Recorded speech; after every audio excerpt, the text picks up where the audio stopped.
भैन दुखी करे इंतज़ार आवी रुण मिल वञ हिक बार आवी रुण मिल वञ हिक बार सतवें को सॾ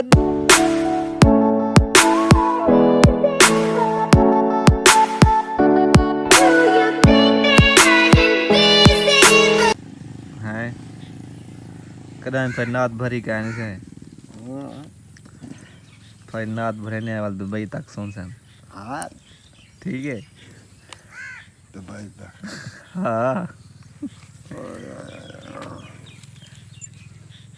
मोटा कुछ ओला पे ना पे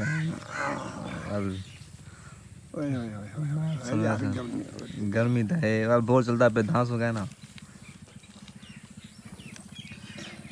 और जवान मोटर चाहते आना भाई मोटर चाहे सुलेमान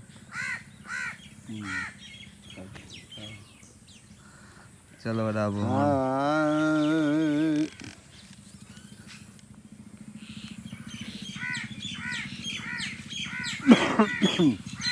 इधर सीधा थी हूँ वॾे ॿुधी आवाज़ था सुने वॾी प्यारी आवाज़ है बड़ी फेमस आवाज़ थी वॾी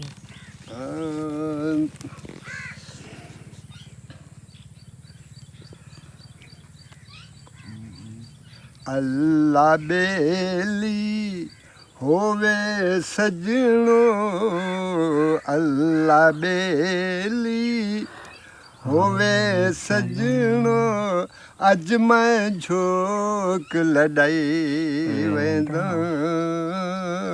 अज मैं झोक लॾाई वेंदा अमला बाझूं ई दुनिया तू अमला बाझूं ई दुनिया तू देख गिनो क्या चाहिए वेंदा देख गिनो क्या चाहिए वेंदा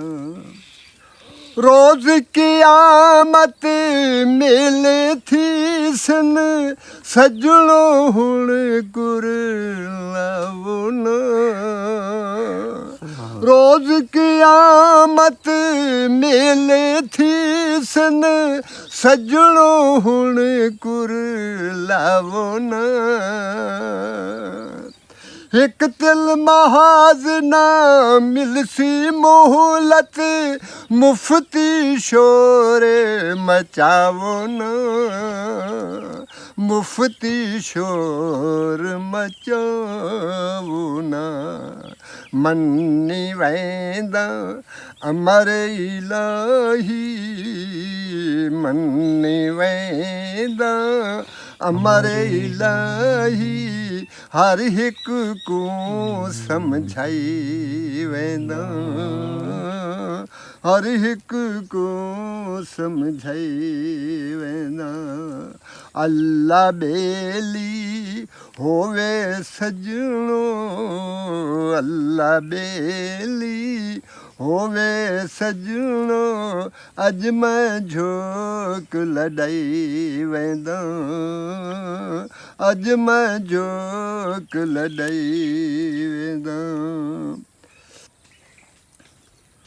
सुभान अल्लाह बस गुलशादा हर मंजिल ते मदनी को खस मनाए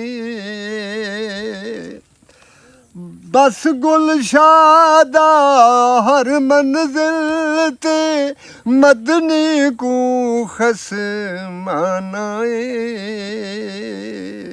लाज पले सी ना विसरे सी पाक हुसैन दा नानाए पाक हुसैन दा नो ही एक भरोसा हिम हो जो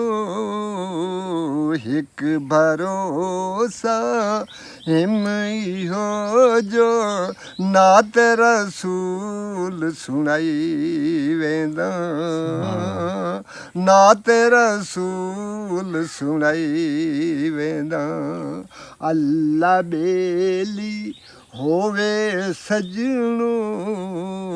ਅੱਲਾ ਬੇਲੀ ਹੋਵੇ ਸਜਣੋ ਅੱਜ ਮੈਂ ਝੋਕ ਲੜਾਈ ਵੇਂਦਾ ਅੱਜ ਮੈਂ ਝੋਕ ਲੜਾਈ ਵੇਂਦਾ ला वाह बेटा वो तो ये वाले तो मिठास हैं दी रूह को सुकून आवे ने तब से आवाज शुरू को लई में है हैं हाथों की छोटा पतली आवाज है अच्छा ਉਹਦੇ ਸਮੇਂ ਨੇ ਨਾ ਲੋ ਜਿਹੜੇ ਰਿਸ਼ਤੇਦਾਰ ਸਗਟ ਕਰਦੇ ਨਾ ਆਦਨ ਥਾਰੇ ਡਾਰੇ ਦੀ ਆਵਾਜ਼ ਜਿਹੜੀ ਨਾ ਇੱਕਦਮ ਬੰਦਾ ਸੁਣਦਾ हाँ वो तो था होना से हैदराबाद आया ना मेरे आया ना मीरापुर वे नाम भेड़ के घर रास्ते में घाड़ू मिलो है अच्छा वो भी लाग करते ना आकना सुना वो वाले होना कसीदा शाह नजर होंदा यो भैन दुखी करीन ताज़ारे आवी रुण मिल वञ हिकु वार भैन दुखी करीन ताज़ारे आवी रुण मिल वञ हिकु वार आवी रुण मिल वञ हिकु वार सतवीं को सॾवे सा तैको वीरुणिया दावे सतवीं को सॾवे सात को वीरुणिया दावे सतवीं अठवीं नावीं गुज़रे डावीं दे ढल गए पछावीं साडा रोवण नाल वपारे आवी रुण मिल वञ हिकु वार आवी रुण मिल वञ हिकु वार शाह नज़र दे पीर कुमत वाडी ती मेहमानी शाह नज़र दे पीर कुमत वाडी ती मेहमानी विच करबल दे प्यासा मारिया पाक बतूल दा जानी दीन दी किश्ती घिन गया पार आवी रुण मिल वञ हिकु वार एक सीधा दो छोटला वाला बंदा अच्छा पकड़ के ना ਹੁਣ ਸਪੀਕਰ ਤੇਰੇ ਬਾਹਰ ਸੱਟੇ ਵੇ तो यार वो बड़ा होने बना तो लाते उत्तर टंगड़ है अच्छा तो डांग थे वो डांग सा तो वो सेट करना है ओले सुना